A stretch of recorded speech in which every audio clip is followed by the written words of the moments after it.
Welcome to Fast Effect Double Speed Magic: The Gathering from ELD's Time Vault Games. Here we have good friends Adam and Lucas battling it out. Delver versus Yorion and Taxes. This is a classic legacy matchup. And we have a Aether Vial in the first turn. Got to be the strongest opening that Death and Taxes can have. That's going to make all of the creatures uncounterable and have flash. On the other side, we got the classic strong opening of Delver of Secrets. Gonna set a clock. Wasteland, however, taking out that volcanic island. Delver does flip and eats a Swords to Plowshares, so going farming right away. Mother Runes comes in during the end step thanks to Aether Vial, and Stoneforge shows up. Now, Thalia probably would have been the preferred card here.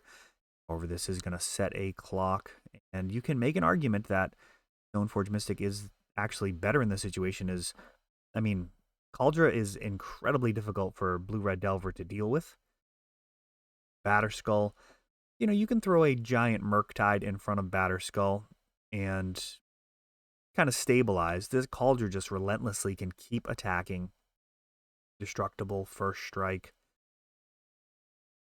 It's kind of perfect versus Blue-Red Delver. Have probably exactly Brazen Borrower to bounce the Germ token, and that's going to be a huge problem with Mother of Runes on board. Oh wow, Ponder is fired off. Spirit of the Labyrinth actually shows up in response, so denying the card draw off of Ponder. Not as much of a blowout as Brainstorm. When you Brainstorm and they vial in that Spirit of the Labyrinth, not only you have to put 2 cards from your hand back on top of your library, but you don't draw any cards to begin with, so just really brutal responding with like a main phase Brainstorm, Spirit of the Labyrinth. That is usually game over. I mean, if your cards were good enough to actually matter, you probably wouldn't be brainstorming or pondering. You'd probably be deploying the cards that'll actually make an impact on the board state. And when you know you're going to be drawing 2 cards that weren't good enough in the first place over the next 2 turns, I mean, that's probably over. It also represents 3 damage a turn, board as stated. I believe we had Stoneforge plus the Kaldra and Spirit of the Labyrinth. I mean, you're dead from like 30 at that point. Yorion and Taxes has a lot of room for extra stuff with those extra 20 cards. A trade-off, though, is it doesn't have as consistent a turn 2 Thalia or Stoneforge Mystic. Cards can be incredibly important in certain matchups versus combo. You might just be falling until you have a Thalia. Never going to outrace them. Just a Stoneforge Mystic. Some type of disruption.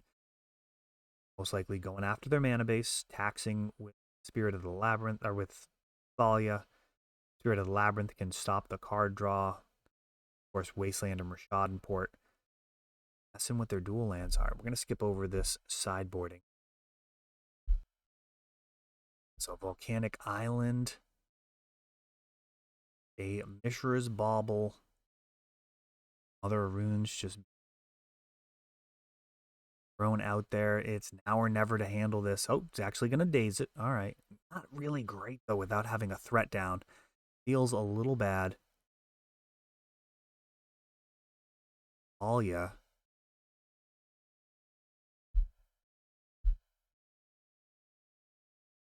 Brainstorm and Ponder would not see any play at all at 2 mana. That is what she does to the opposing deck. Just makes all of those incredibly efficient card selection cards just pure trash. Forge Mystic, well. It's going to be a 2 mana Stifle. Is really playing from behind here. Adam is stopping the Kaldra.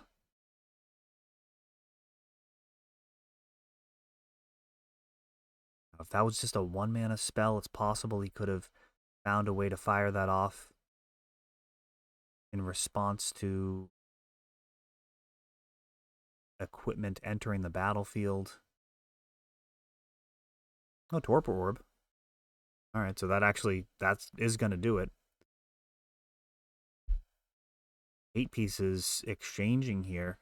Creatures entering the battlefield don't cause ability trigger. Oh, that actually doesn't stop Cauldron. That's just creatures entering, so not going to stop Stoneforge Mystic if Lucas had the Cauldron. Not all triggered abilities. Rest in Peace on the other side.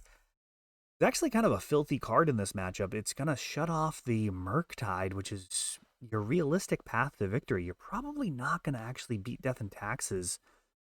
Dragon Rage Channelers and Delvers of Secrets. They're kind of better at that plan than you. They even play equipment. So, Rest in Peace. Kind of a gross card to have to contend with. Spirit of the Labyrinth. 6 damage now piled on. This is a 2-turn clock.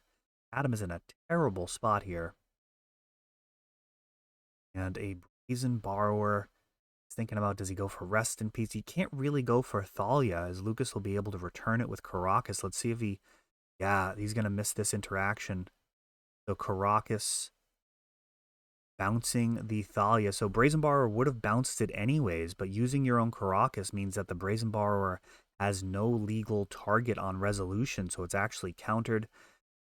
Frustrated, he fires out a Brainstorm, forgetting about that Spirit of the Labyrinth, and that's a wrap. He was dead in 2 turns anyways.